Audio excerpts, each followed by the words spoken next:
안녕하세요. 기술과 상상력의 시대에서 인간의 선택과 책임을 이야기하는 애니메이션 감독 배밀입니다. 이 영상의 제목, 나랏돈으로 독립애니 만들기를 보고 들어오신 분들이라면 아마 이런 생각 중 하나는 하셨을 것 같아요. 나도 언젠가 애니메이션을 만들고 싶은데, 근데 나랏돈으로 독립애니를 만든다고? 그 질문에 저만의 답을 하자면 제 경험이 중요하겠죠? 저는 2020년부터 좀비비, 좀비비 밴드, 좀비 개구리, 그리고 7인의 미리 보기까지 총 4편의 작품을 제작 지원받아 작업해왔습니다. 그 과정을 거치면서 제가 나랏돈으로 독립 애니메이션을 제작할 수 있었던 이유 중 하나는 제 작업이 작가주의적인 방향에 더 가까웠기 때문이 아닐까 생각합니다. 제 작품들은 솔직히 말해서 테크닉을 앞쓴 작품들이라기보다는 세상을 바라보는 저만의 시선과 이야기의 방향성을 먼저 두고 만들어진 작품들이에요. 저만의 시선으로 세계와 캐릭터를 만들고 이야기를 써왔어요. 그래서 뭔가 말하고 싶은 게 있구나라는 느낌이 먼저 전달되는 작품들이라고 생각해요. 결국 제 작업에서 중요했던 건 배밀이가 어떤 주제를 어떻게 배밀이답게 만들었는가였던 것 같아요. 그 지점이 당시 심사위원분들께 흥미롭게 전달됐던 것 같고 여러 조건과 운이 맞아 연속적인 선정과 실제 작품 제작까지 이어질 수 있었던 것 같습니다. 아무튼 서론이 좀 길었죠? 그래서 이번 영상에서는 가장 궁금하실 질문, 그래서 결국 어떻게 선정된 건데요?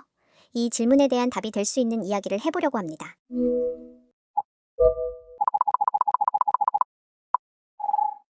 제가 실제로 서류 심사를 통과하고 발표까지 했던 PPT를 직접 보여드리면서 하나씩 설명해 볼게요. 먼저 작품 소개, 기획 의도, 캐릭터와 연출, 제작 계획 순으로 진행하겠습니다. 작품의 제목은 좀비비이며 시청 연령 등급은 12세 이상으로 기획했습니다. 제작 방식은 2D 디지털 애니메이션, 5분 내외의 극장용 단편 애니메이션입니다.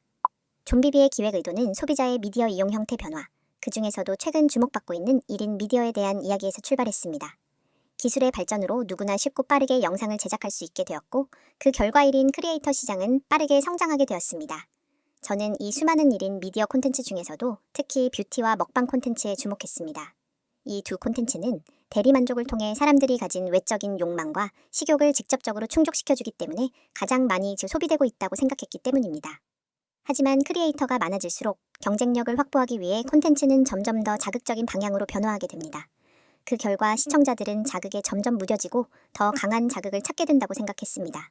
그래서 저는 좀비비라는 캐릭터를 통해 영상을 생산하는 사람과 소비하는 사람이 각각 어떤 인식을 가지게 되는지, 그리고 자극적인 콘텐츠에 대해 어떤 경각심을 가질 수 있는지를 이야기하고자 했습니다. 다음은 레퍼런스입니다. 많은 클릭을 유도하는 자극적인 썸네일들을 참고해 시각적 방향성을 설정했습니다. 좀비비의 로그라인은 자극에 대한 경각심이 없는 좀비가 1인 방송을 하는 이야기입니다. 시놉시스는 뒤에서 연출 파트에서 이미지와 함께 설명드리겠습니다. 다음은 배경 스케치입니다. 먼저 좀비가 무덤에서 깨어나는 장면과 파트, 그리고 공장 아트웍입니다. 좀비는 원래 주술사가 시체를 깨워 밤낮 없이 노역을 시키던 존재에서 유래했다고 합니다. 저는 이 설정을 바탕으로 누군가에 의해 존엄성을 잃은 존재, 혹은 스스로 자본주의의 노예가 되는 모습을 좀비비 캐릭터에 담고자 했습니다. 다음은 좀비비가 있을 법한 장소를 상상해 스케치한 배경입니다. 그리고 1인 가구, 원룸, 1인 미디어라는 키워드를 중심으로 구성한 배경 스케치입니다. 마지막으로 카메라 앵글을 기준으로 설계한 배경 스케치입니다. 다음은 캐릭터 스케치입니다. 먼저 1차 좀비비 성격 스케치입니다. 이후 비율에 맞춘 액팅 테스트를 진행했습니다. 다음은 2차 인간 비율로 디자인한 모습입니다.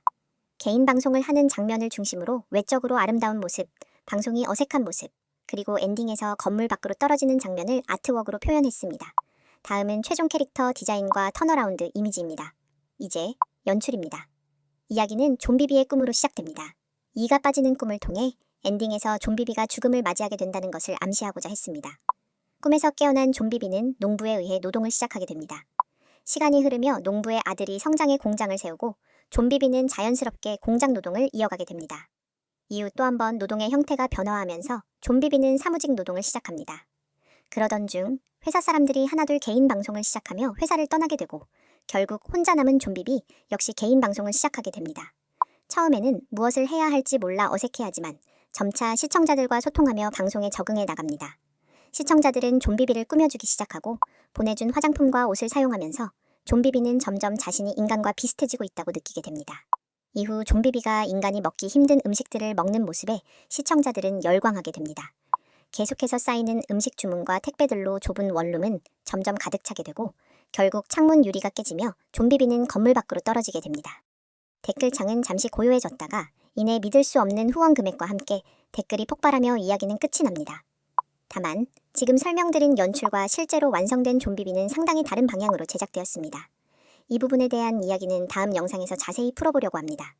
다음 영상이 궁금하신 분들은 구독과 좋아요, 댓글까지 부탁드리겠습니다. 감사합니다.